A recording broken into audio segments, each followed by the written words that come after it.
코웃은 1966년에 Forms and Transformations of Narcissism, 자기애의 형태와 변형이라는 중요한 논문을 발표합니다. 코웃은 이 논문에서 자기의 개념을 명료하게 밝히고, 여기에서 자기애는 독특한 형태와 발달의 목표를 가지는 독립된 발달 과정으로 보았습니다. 이 점에서 성숙한 자기의 목표는 프로이드가 가지는 대상 사랑의 개념과 다르다는 것을 보여주고 있습니다. 이런 코웃의 주장에는 많은 의미가 내포되어 있습니다. 왜냐하면 보통 코웃 이전에 자기애라는 얘기를 할 때 자기애가 어떤 경우에는 그냥 비난받거나 무시돼야 될 것이거나 병적인 것으로 받아들여지는 경우가 많이 있었습니다. 그래서 어쩌면 프로이드 개념에서 나온 아이디어이겠지만, 자기애를 포기하는 것이 대상 사랑을 하기 위한 전제 조건인 것처럼 받아들이는 경우가 많이 있었다는 얘기입니다. 그 점에서 자기애를 긍정하고 자기애 자체가 독립된 발달 과정이라고 본 코웃에게는 이러한 자기애적인 문제를 가진 많은 분들의 치료 방향에 획기적인 변화를 가져올 가능성을 제시하고 있습니다.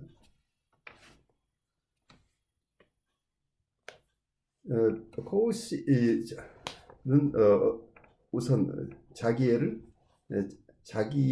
셀프에게 투자되는 리비도, 그래서 자기에게 리비도를 투자하는 것을 자기애라고 한다라고 이렇게 보았습니다.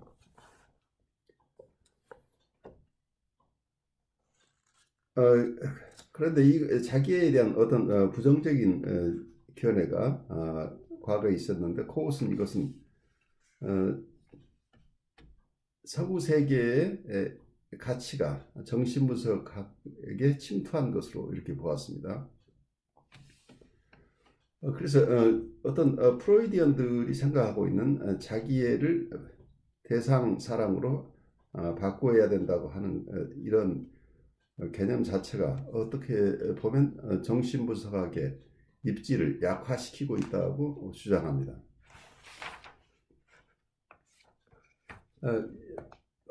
프로이드의 이런 견해를 따른 분에게 코웃이 한 얘기는 어쩌면 대상 사랑을 강조하고 자기애를 대상 사랑을 위해서 버려야 될 것으로 보는 견해는 정신분석학 자체가 환자에게 봉사하기보다는 사회를 위해 봉사하는 도구로 활용되고 있다고 보기 때문입니다. 그래서 환자 중심이 아니고 사회 보호 차원에서 이런 이론적인 주장들이 나오지 않느냐. 그리고 치료 기법 자체가 사회를 보호해낸다는 측면이지 자기애적인 어려움을 갖고 있는 분들의 성숙이나 치료에 더 비중이 가 있지 않다고 하는 주장을 하고 있습니다. 이런 점에서 코웃의 주장은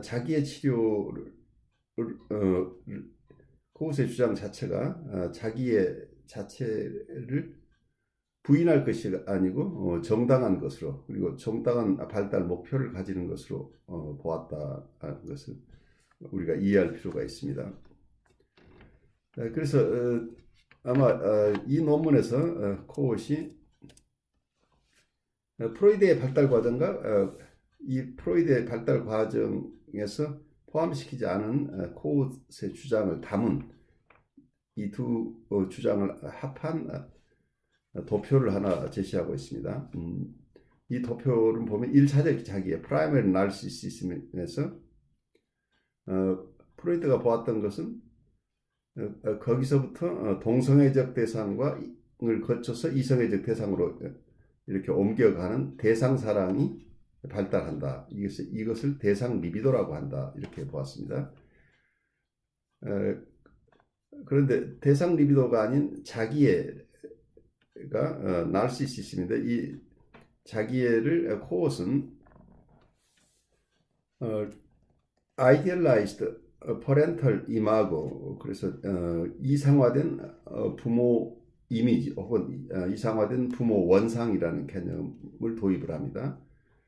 그리고 narcissistic self, 여기서는 자기애적 자기, 이 두 가지의 자기애가 발달한다, 두 가지 형태의 자기애가 발달한다고 보았는데, 첫 번째 이상화된 부모 원상으로부터는 이상, 아이디얼스라고 부르는 이상이 발달하게 된다. 그리고 자기애적 자기로부터는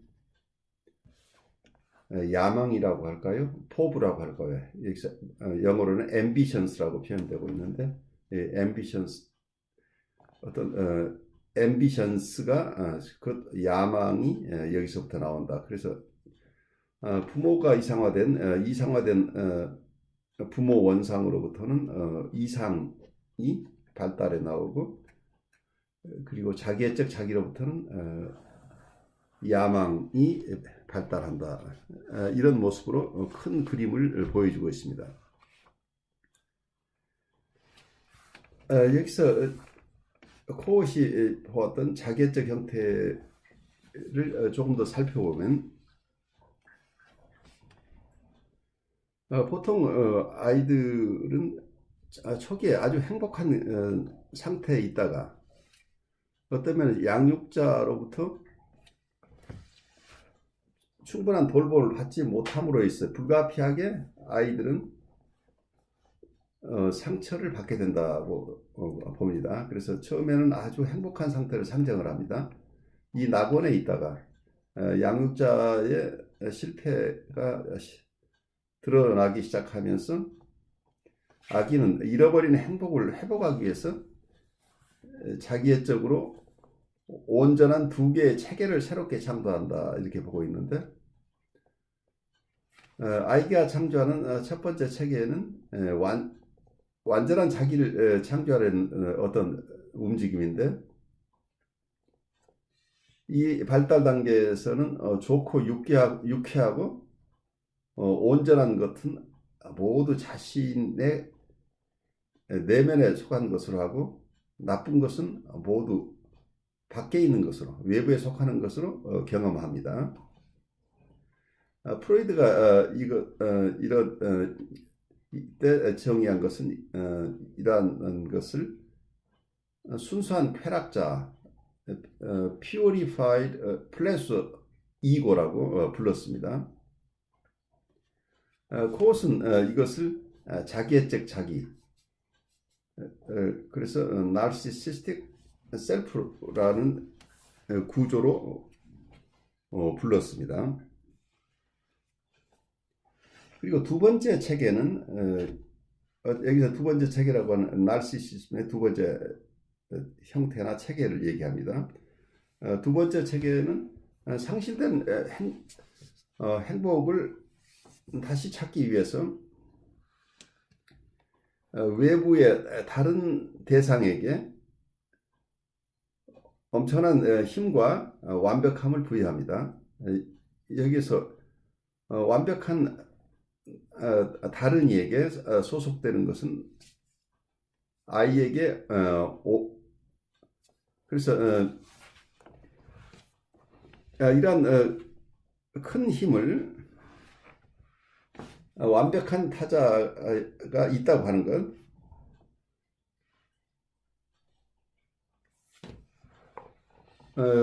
아이로서는 온전감과 행복함을 다시 찾을 수 있는 가능성을 부여합니다. 그래서 코엇이 우선 자기를 큰 사람으로 만들어내거나 또 대상을 아주 이상적인 대상으로 만들어내는 것 자체가 하나의 방어 구조이죠. 자기의 잃어버린 행복감을 회복하는 수단인 거죠. 그래서 두 번째 어떤 완벽한 타자의 체계를 이상화된 부모 원상이라고 불렀습니다.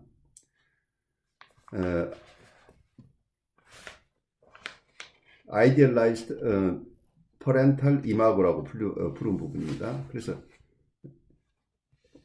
이상화된 부모 원상인데 아까 설명드린 자기애적 자기와 이상화된 부모 원상 이 두 가지가 자기애적 구조를 형성한다고 볼 수 있겠죠. 이건 모두 1차적 자기의 primary narcissism이 붕괴한 데서부터 온다. 그렇지만 이 두 개의 체계는 각각 독특한 발달 경로를 가지고 있다고 봅니다.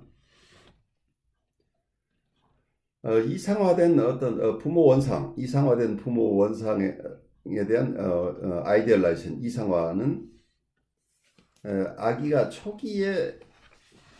생애 초기에 경험했던 행복함이나 힘이나 온전함을 부모에게 투사함으로써 형성됩니다. 여기서 이상화 그 자체가 목표라고 보기보다는 전국적으로 이 이상화가 나중에는 회수되어서 아이의 마음속에 내재화되게 됩니다. 그래서 이 코웃은 이러한 과정, 처음에 부모를 이상화하지만 그래서 이상화된 부모 원상을 만들어내지만 궁극적으로는 그 이상화를 자기 내면으로 가져와서 자기의 인격을 구성하게 되는데 여기에서 코웃은 내재화라는 internalization이라는 개념을 사용합니다.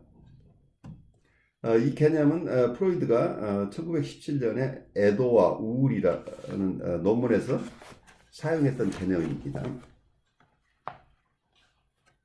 이때 프로이드는 내재화 과정을 대상 상실의 경험과 연결시켜서 보고 있습니다.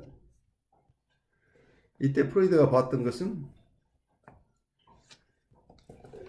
대상을 상실했을 때 우리의 마음은 상실한 대상을 결코 포기하지 못한다고 보고 있습니다. 그래서 대상 상실이 일어났을 때 상실한 대상을 그냥 잃어버리는 게 아니고 기억으로, 메모리로 자기 내면으로 받아들여서 대상이 지금까지 행하던 기능을 담당하는 정신 구조의 한 부분으로 흡수한다고 봅니다. 그래서 사이킥 스트럭처의 한 부분으로 이상화했던 부모가 내재화되는 것이죠.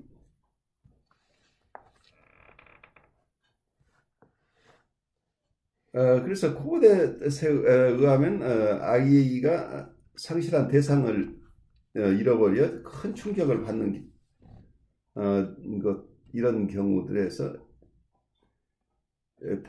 보는 것처럼 우리가 잘 이해하는 커다란 상실도 있지만 조그만 작고 어른들 보기에는 별 의미가 없어 보이는 조그만 상실들도 경험하는데 이러한 상실이 일어났을 때 이 상실이 있기 전에 부모에게 부여했던 이상화가 다시 내적 대상화 과정으로 부모가 가지고 있지 이미 부모가 상실한 그 이상화했던 어떤 특성들이 자기 내면화된다고 보아서 이고 아이디얼 자아 이상 영역의 한 부분으로 이상화가 회수된다고 하는 거죠. 그래서 부모를 이상화했던 부분이 부모가 그 이상화를 더 이상 지속할 수 없을 때는 아이가 다시 그것을 자기의 자아 이상 영역으로 회수해서 자기 것으로 만든다. 이렇게 본다면 여기서는 이게 자기의 자체가 하나의 인격의 성숙 과정으로 사용된다고 이렇게 이해할 수 있겠죠. 또 여기서 두 번째 행복한 어떤 상실한 낙원을 회복하기 위한 두 번째 시도는 온전한 자기, 완전한 자기, 결국 자기애적 자기를 만들어서 이러한 회복을 시도합니다. 이러한 나르시스틱 셀프라는 용어를 1966년에 썼지만 1968년의 논문에서는 이것을 거대 자기, 그랜디오스 셀프, 어떤 분은 과대자기라고 번역을 합니다. 이런 거대자기나 과대자기라는 용어를 그랜디오스 셀프라는 용어를 사용해서 그 이후에 이 그랜디오스 셀프를 사용해서 많은 이론들을 전개하게 됩니다. 그것의 어떤 견해에 따르면은 자기애적 자기에게 있어서 자기에는 다른 이에게 투자되지 않고 자기에게 투자되기에 보존된다 라는 거죠. 이 경우에는 그 나르시스틱 셀프, 아까 나중에는 그랜디오스 셀프가 사용하는 어떤 자기에는 타자에게, 다른 사람에게 투자되지 않은 리비도가 자기 스스로에게 유보된다는 얘기, 자기에게 투자되지 밖으로 투자되지 않고 자기에게 보존되고 있는 나르시시즘이라고 보는 거죠. 그래서 타자를, 다른 이를 과대평가하는 것이 자기의 성숙 과정에 적합한 하나의 과정인 것처럼 자기를 과대평가하는 것도 자기의 성숙 과정이라고 볼 수 있습니다. 그래서 이상화된 부모 원상이 이상화 대상을 경외하는 눈길로 이렇게 대상을 존경하면서 바라보는데, 자기애적 자기는 자기 스스로를 감탄 어린 어떤 눈길로 봐주기를 소망한다는 것. 그래서 이웃에서 다른 이들이 자기를 아주 훌륭한 사람으로, 아주 놀라마를 경탄스러운 대상으로 바라봐 주길 바라는, 이게 자기애적 자기라고 보는 거죠. 그래서 이상화된 부모 원상이 자아 형성의 이상을 형성하는 데 기여하는데, 자기애적 자기는 욕동으로 인한 긴장을 조절을 하는 능력과 아주 밀접하게 관련되어 있다고 이해합니다. 그래서 이상화된 부모 원상은 이상의 형성에 기여하는데, 자기애적 자기는 자기의 야망 형성에 기여한다, 이렇게 볼 수 있겠습니다. 그래서 경험적으로 보면 사람은 이상에 의해 이끌려지고 야망에 의해서 앞으로 전진한다, 이렇게 코웃이 관찰하고 있습니다.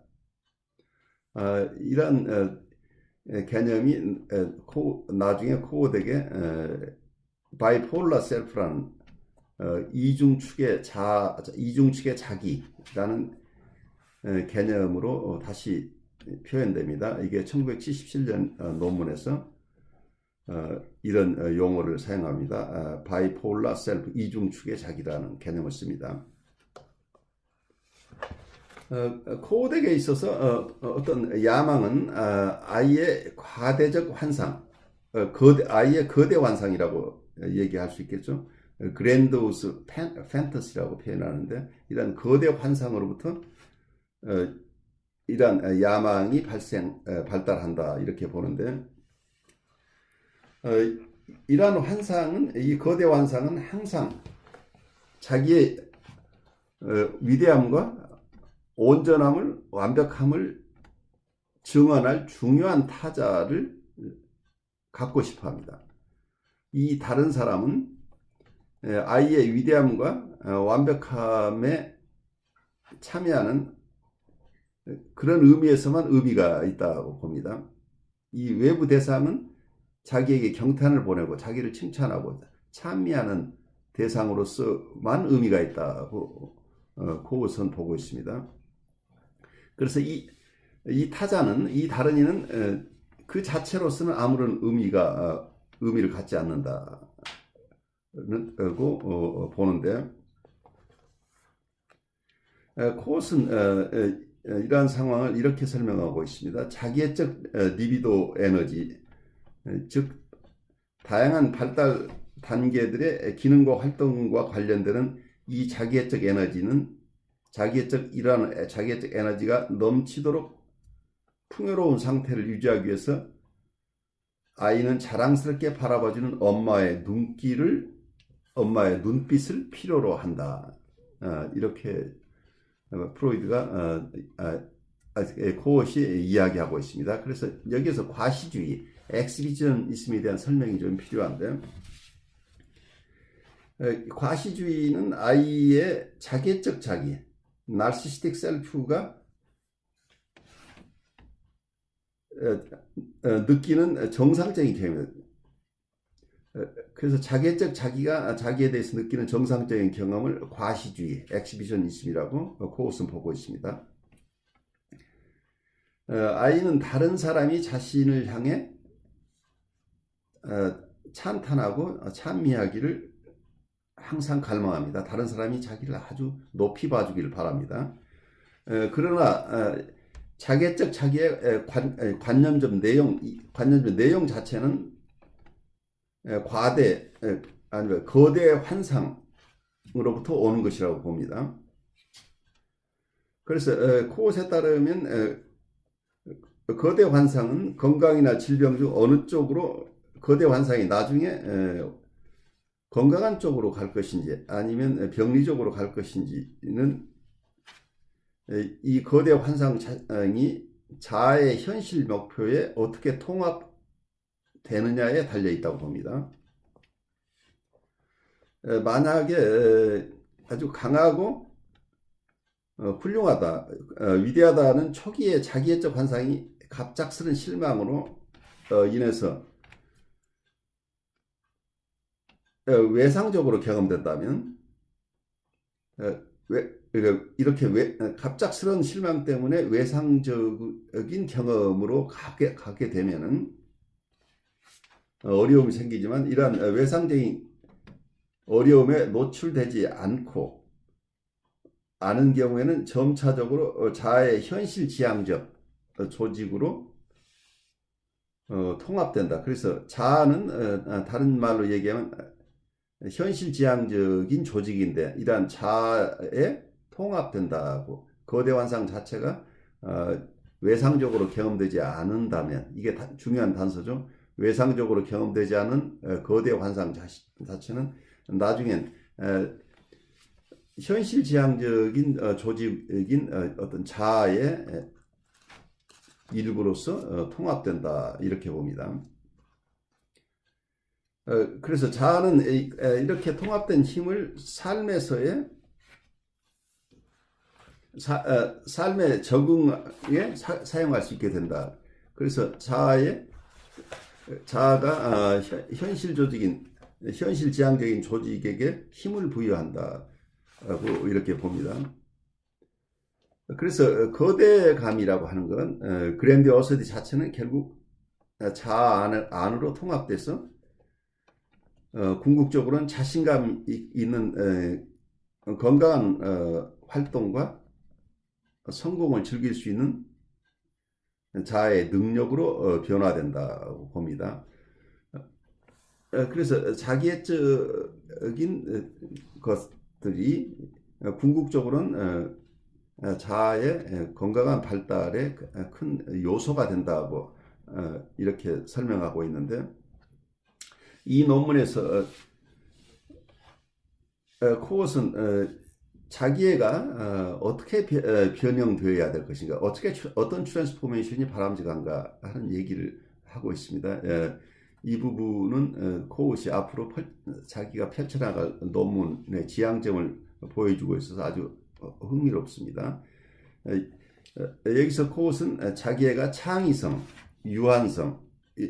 창의성과 유한성의 수용, 그리고 공감, 그리고 유머, 그리고 지혜, 이런 것으로 변형돼서 자기애가 성숙해 가야 됩니다. 초기에 자기애가 이러한 아주 중요한 덕목으로 다시 한번 얘기를 하면 창의성이나 공감, 우리가 유한성을 가진 한정된 존재라는 것을 수용하는 유한성의 수용, 그리고 유머, 그리고 이 세상을 살아가는 모든 요소들이 통합돼서 나중에 지혜를 개발하게 되는데, 이 지혜로 결국 변형되는 것이 중요하다고 보고 있습니다. 그래서 이 논문에서 코웃이 마지막에 마무리하는 내용은 코웃이 이렇게 얘기를 합니다. 내가 여기서 언급하고 싶은 것은 이러한 개념화가 정신분석학적 치료를 위해 중요한 가치를 갖고 있다는 나의 확신을 점점 더 강하게 하고 있다는 사실이라고 얘기를 합니다. 많은 예에서 볼 수 있듯이 환자의 자기애적 구조의 재형성과 이것들을 성격으로 통합하는 것, 이상의 강화, 그리고 유머, 창조성, 공감, 지혜와 같은 전반적인 자기의 변형이 어느 정도 성취하는 것은 환자의 자기애를 대상사랑으로 변화시키라고 하는 요구에 거기에 무조건적으로 순응하는 것보다는 더 진실되고 유용한 훌륭한 치료 결과를 가져올 수 있다고 평가되어야 한다고 얘기하고 있습니다. 여기에서 코웃이 결론을 내고 있는 것은